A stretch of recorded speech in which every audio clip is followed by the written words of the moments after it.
మార్కెట్లో ఏ కోర్స్ చేసినా రెండేళ్ల ముచ్చటే. కానీ ఏఐ అండ్ డేటా సైన్స్ నేర్చుకుంటే రాబోయే 10 ఏళ్ల వరకు మీ కెరియర్ కి తిరుగుండదు. అది ఒక్క ఇన్నోమాటిక్స్ తోనే సాధ్యం. నమస్తే, వెల్కమ్ టు ఐ డ్రీమ్. నేను వలి. ప్రస్తుతం సోషల్ మీడియాలో ప్రభంజనం సృష్టిస్తోంది, సంచలనం సృష్టిస్తోంది కాక్రోచ్ జనతా పార్టీ. దేశవ్యాప్తంగా ప్రస్తుతం ఈ పార్టీ గురించి పెద్ద ఎత్తున చర్చ నడుస్తూ ఉంది. ఈ పార్టీ పెట్టినటువంటి వ్యక్తి అభిజిత్ దీప్కే ఇతని పేరు. ఈ పార్టీ పెట్టినటువంటి రోజుల వ్యవధిలోనే 5-6 రోజుల్లోనే ప్రధాన పార్టీల ఏదైతే ఫాలోవర్స్ ఉంటారో సోషల్ మీడియాలో, ముఖ్యంగా ఇన్స్టాగ్రామ్లో, ఆ ఫాలోవర్లను దాటేసి రికార్డులు సృష్టిస్తోంది. ఎవరు అభిజిత్ దీప్కే? ఎవరు ఈ కాక్రోచ్ జనతా పార్టీ పెట్టింది అంటే దేశంలో ఉన్నటువంటి యూత్ నుంచి అనూహ్యమైనటువంటి స్పందన వస్తోంది. అసలు ఏం జరుగుతోంది, యువత ఎందుకు ఇంత అట్రాక్ట్ అవుతోంది అని సెర్చ్ చేయడం మొదలుపెట్టారు. ఈ అభిజిత్ దీప్కే అనే వ్యక్తి 2020వ సంవత్సరంలో Aam Aadmi party social media విభాగంలో పనిచేశాడండి. 2020లోనే ఆమ్ ఆద్మీ పార్టీకి సంబంధించిన సోషల్ మీడియా వింగ్లో ఇతను వర్క్ చేశాడు. ప్రస్తుతం ఇతను అమెరికా బోస్టన్ యూనివర్సిటీలో పబ్లిక్ రిలేషన్స్ స్టూడెంట్గా ఉన్నాడు. అసలు ఇతనికి ఈ రాజకీయ పార్టీ పెట్టాలన్న ఆలోచన ఎందుకు వచ్చింది? అందరికీ తెలిసిందే, ఇప్పటికే చాలా వీడియోలు వచ్చాయి. Chief justice of India Suryakant గారు చేసినటువంటి ఏవైతే కామెంట్స్ ఉన్నాయో, దేశంలో ఉన్నటువంటి చాలామంది యువత నిరుద్యోగులు సోమరిపోతుల్లాగా మారిపోతూ ఉన్నారు. సమాజాన్ని పట్టి పీడిస్తూ ఉన్నారు. వాళ్ళు యూట్యూబ్ జర్నలిస్టులుగా మారిపోతున్నారు, సమాచార హక్కు చట్ట కార్యకర్తలుగా మారిపోతున్నారు, న్యాయవాదులుగా మారిపోతున్నారు. ఈ పని పాట లేని వాళ్ళు ఆయన చెప్పడం మారిపోయి సమాజం మీద అంటే ఈ సొసైటీ మీద దాడి చేస్తూ ఉన్నారు. ఒక బొద్దింకల్లా తయారవుతున్నారు, పరాన్న జీవులుగా మారిపోయి దాడి చేస్తూ ఉన్నారని చెప్పి ఒక కామెంట్ చేశారు. దాంతో ఈ అభిజిత్ దీప్కేకి చిర్రెత్తుకొచ్చింది. దేశంలో నిరుద్యోగులు ఇన్ని ఇబ్బందులు పడుతుంటే, ఉద్యోగాలు రాక ఇంత సతమతం అయిపోతుంటే, ఒక పక్క ఉద్యోగాలు రావట్లేదు, మరో పక్క ధరలు పెరిగిపోతున్నాయి, నిత్యావసర వస్తువుల ధరలు పెరుగుతున్నాయి, పెట్రోల్ డీజిల్ రేట్లు పెరిగిపోతూ ఉన్నాయి, బతకలేని పరిస్థితుంది. నిరుపేదలు ఇంకా నిరుద్యోగులుగా ఉన్నవాళ్ళు మరింత నిరుద్యోగులుగా అంటే పేదవాళ్ళుగా మారిపోతూ ఉన్నారు. ఇలాంటి భావన ఒక పక్క కనిపిస్తుంటే, ఇంత దారుణంగా యువత పట్ల, నిరుద్యోగుల పట్ల మాట్లాడతారా అని ఆయన కోపంతో పెట్టినటువంటి పార్టీ.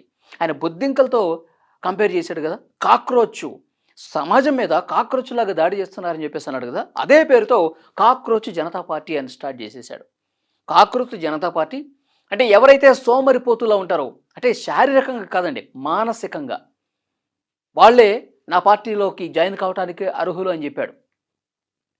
అవునా? ఎందుకంటే నిరుద్యోగులుగా ఉన్నవాళ్ళు ఏ పని చేయలేరు కదా, వాళ్ళకి ఏం జాబ్ లేదు, ఉన్నత చదువులు చదువుతారు, జాబులు లేక ఖాళీగా కూర్చుంటారు. అట్లా సోమరిపోతుగా ఉన్నారు.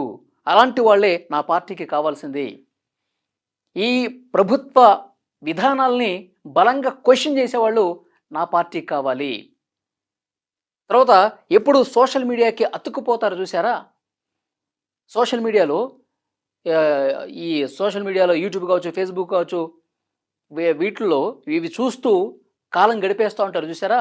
అలాంటి వాళ్ళే నా పార్టీకి కార్యకర్తలు అని మాట్లాడాడు. అంటే వాళ్ళు అంత ఖాళీగా ఎందుకు కూర్చుంటున్నారు?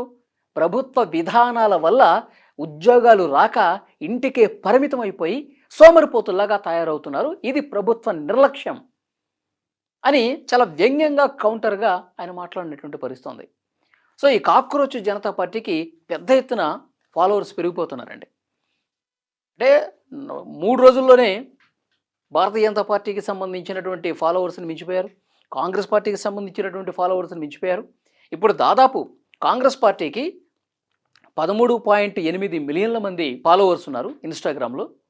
భారతీయ జనతా పార్టీకి 8.8 మిలియన్ల మంది ఫాలోవర్స్ ఉన్నారు ఇన్స్టాగ్రామ్లో. ఆ 2 పార్టీలను కూడా దాటేసి కాక్రోచ్ జనతా పార్టీ ఫాలోవర్లు 20 మిలియన్లు అండి. శుక్రవారం ఉదయానికి 20 మిలియన్ల చేరువలోకి ఫాలోవర్స్ వచ్చారు. పార్టీ పెట్టిన వెంటనే అనూహ్యమైనటువంటి స్పందన. అంటే దేశంలో యువత ఎంత కసిగా ఉన్నారు, యువత ఎంత అసంతృప్తితో ఉన్నారు. ఈ సీజే అన్న మాటలు కాదండి, అసలు దేశవ్యాప్తంగా ఈ ప్రభుత్వాల మీద ఎలాంటి దృక్పథాన్ని కలిగి ఉన్నారు యువత అంటానికి, ఎలాంటి ఆగ్రహంతో ఉన్నారు అంటానికి ఈ కాక్రోచ్ జనతా పార్టీకి లభిస్తున్నటువంటి మద్దతు, పెరుగుతున్నటువంటి ఫాలోవర్సే అద్దం పడుతుందని చెప్పి చెప్పక తప్పదు. మనం చూసాం, యువత తలుచుకుంటే ప్రభుత్వాలు కూలిపోతాయి, అధ్యక్షులు పారిపోయినటువంటి సందర్భాలు ఉన్నాయి. జంజీలు ఇన్స్టా చూసేదంతా ఎవరు? చదువుకున్న వాళ్ళు, ఇప్పుడు డిగ్రీలు చేస్తున్న వాళ్ళు, ఇప్పుడు పీజీలు చేస్తున్న వాళ్ళు, బాగా చదువుకునే ఉద్యోగాల కోసం ఎదురు చూస్తున్న వాళ్ళు, ఇంతమంది వీళ్ళందరే కదా జంజీలు. సో ఇంత లక్షల మంది ఫాలోవర్సు కాక్రోచ్ జనతా పార్టీకి వచ్చారు. అనూహ్యమైనటువంటి స్పందన వస్తూ ఉంది. మీరు శ్రీలంకలో చూశారు, బంగ్లాదేశ్లో చూశారు, నేపాల్లో చూశారు జంజీ ఉద్యమం. ఇదంతా యువత నుంచి పుట్టుకొచ్చినటువంటి ఉద్యమాలు. అంతెందుకు, ఇక్కడ మన తమిళనాడులో విజయ పార్టీ గెలవటానికి కారణం ఏంటి? జంజీ ఉద్యమమే. జంజీ తమకు విజయ్ లాంటి నాయకుడు కావాలని చెప్పి బలంగా కోరుకున్నారు. వాళ్ళు సోషల్ మీడియాను ఒక ప్లాట్ఫామ్గా చేసుకుని ఈ అనాదిగా ఉన్నటువంటి ద్రవిడ పార్టీల్ని కాదని ఒక కొత్త వాళ్ళకే అవకాశం కల్పించడంలో జంజీల పాత్ర, యువత పాత్ర కీలకంగా ఉంది. కాబట్టి అసలు ఎవరైనా ఎక్స్పెక్ట్ చేశారా తమిళనాడులో విజయ్ పార్టీ అధికారంలోకి వస్తుంది, విజయ్ ముఖ్యమంత్రి అవుతాడని చెప్పి? అసలు అన్ని సర్వే సంస్థలు ఒకటి మినహాయించి అన్ని సర్వే సంస్థలు డిఎంకే స్టాలిన్ మళ్ళీ ముఖ్యమంత్రి అవుతారు అని చెప్పేసి మాట్లాడారు. ఎగ్జిట్ పోల్స్ అన్నీ కూడా అవే చెప్పాయి. కానీ యువతలో గూడు కట్టుకున్నటువంటి నిరాశ, నిస్పృహలు విజయ్కి ఒకసారి మనం అవకాశం ఇద్దామని చెప్పి వాళ్ళు ఉధృతంగా నిశ్శబ్ద విప్లవం అంటారు. స్టాలిన్ కూడా అన్నాడు, నిశ్శబ్దంగా ఒక విప్లవంలాగా వచ్చింది. ఇంట్లో ఉన్నటువంటి యువత అందరూ కూడా తమ పెద్దవాళ్ళను కూడా బ్లాక్మెయిల్ చేసి మరీ ఓట్లు వేయించారు. సోషల్ మీడియాను అంత బలంగా విజయ్ ఉపయోగించుకున్నాడు కాబట్టి ఇంత అద్భుతమైనటువంటి విజయం వచ్చింది. అంటే విజయాలు ఊరికే రావు. ఎంత యువతలో అసంతృప్తి ఉంటే, ఒక అవకాశం ఇద్దామని చెప్పి ఆ తలంపు ఉంటే ఇలాంటి ఫలితాలు వస్తాయి. సో డెఫినెట్గా ఇక ఇది ఒక రాష్ట్రం నుంచి ప్రారంభమై దేశవ్యాప్తంగా వ్యాప్తి చెందే అవకాశాలు చాలా బాగా కనిపిస్తూ ఉన్నాయి. ఈ కాక్రోచ్ జనతా పార్టీ, ఎందుకంటే బీజేపీ 12 సంవత్సరాలుగా ప్రస్తుతం అధికారంలో ఉంది. ప్రధానమంత్రిగా నరేంద్ర మోదీ గారు ఉన్నారు. భారతీయ జనతా పార్టీ అనేక రాష్ట్రాల్లో విజయ పరంపర కొనసాగుతూనే ఉంది. కానీ అంతకుముందు దశాబ్దాలుగా కాంగ్రెస్ పార్టీ మనం చూసాం. దశాబ్దాలుగా కాంగ్రెస్ పార్టీ ఉంది. 100 సంవత్సరాలుగా దేశంలో కాంగ్రెస్ పార్టీ ఉంది. సో అలాంటి పార్టీకే 13.8 మిలియన్ల మందే ఉన్నారు ఇన్స్టాలో. బీజేపీకి 8.8 ఉన్నారు. కానీ కాక్రోచ్ జనతా పార్టీ యువత ఒక ఉద్యమంలా ఉప్పెన్లా దూసుకొచ్చినటువంటి ఈ కాక్రోచ్ జనతా పార్టీకి కేవలం 5 అంటే 5 రోజుల్లో 20 మిలియన్ల మంది ఫాలోవర్స్ వచ్చారు. అంటే దేశంలో పరిస్థితి ఏంటో ఒకసారి అర్థం చేసుకోవచ్చు. అంటే ఇది ఒక శాంపిల్ మాత్రమే. యువత తలుచుకుంటే ఏదైనా చేసేయచ్చు. నేను మళ్ళీ చెప్తున్నాను చూడండి, 2029 సంవత్సరంలో భారతదేశంలో జరిగినటువంటి ఎన్నికల్లో ఈ కాక్రోచ్ జనతా పార్టీ గనక ఒక పొలిటికల్ పార్టీగా రూపొందించుకొని, విధి విధానాలు రూపొందించుకొని, దేశంలో మార్పు కావాలి, ప్రతి ఒక్క యువకుడు, ప్రతి ఒక్క యువతి కలిసికట్టుగా ముందుకు రండి అని చెప్పి ఒక సిద్ధాంతపరంగా, ఒక విధానపరంగా, ఒక సీరియస్నెస్తో కూడినటువంటి ఒక పొలిటికల్ పార్టీలుగా రూపాంతరం చెంది రోడ్ల మీదకు వస్తే మాత్రం భారతదేశంలో మరొక విప్లవమైనటువంటి మార్పు అతి త్వరలో ఉండిపోతుంది. చాలా దేశాల్లో కనిపించింది. భారతదేశంలో కూడా రావటానికి ఎంతో సమయం లేదు.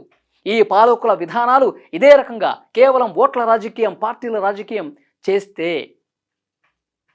భవిష్యత్తులో చాలా చాలా చాలా గొప్ప మార్పులు రాబోతాయి. ఇది ఒక శాంపిల్ మాత్రమే, ఒక చిన్న సంకేతం మాత్రమే. కాక్రోచ్ జనతా పార్టీ భవిష్యత్తులో ఒక భారీ మార్పుకు నిదర్శనంగా కనిపిస్తోంది. ఈ వీడియో మీద తప్పకుండా మీ అభిప్రాయం కామెంట్ చేయండి. అభిజిత్ దీప్కే అనేటువంటి ఒక యువకుడు, 30 సంవత్సరాల యువకుడు, అతను పెట్టినటువంటి కాక్రోచ్ పార్టీకి ఇంత పెద్ద ఎత్తున ప్రధాన పార్టీలను ఒక్కసారిగా పక్కకు నెట్టేసి 5-6 రోజుల్లోనే 20 మిలియన్ల మంది ఫాలోవర్స్ వచ్చి కాక్రోచ్ జనతా పార్టీ మద్దతు తెలియజేసి మాట్లాడారంటే కనుక నిజంగా ఇది ఎలాంటి మార్పు అన్నది మీరు కామెంట్ బాక్స్లో తెలియజేయండి.